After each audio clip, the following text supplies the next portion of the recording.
अपने दुलारी बेटी कहाँ गईली हो, घरवा लगे सुनसान। अपने दुलारी धिया कहाँ गईली हो, घरवा लगे सुनसान।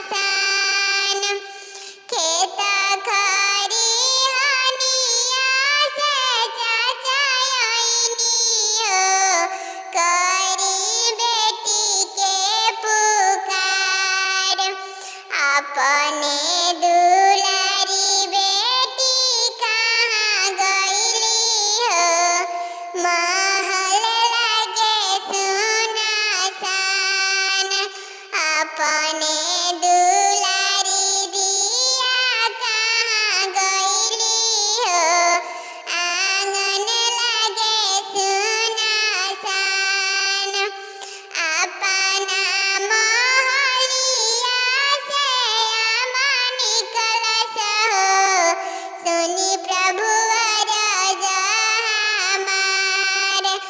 अपने दुलारी बेटी ससुर गईली हो, घर लगे सुनसान। अपने दुलारी बेटी ससुर गईली हो, आंगन लगे सुनसान। अपना किचन रूम से चाची निकलस हो, सुनी प्रभु अरज हमार। अपन बेटी ससुर गईली हो, महल कैली सुनसान।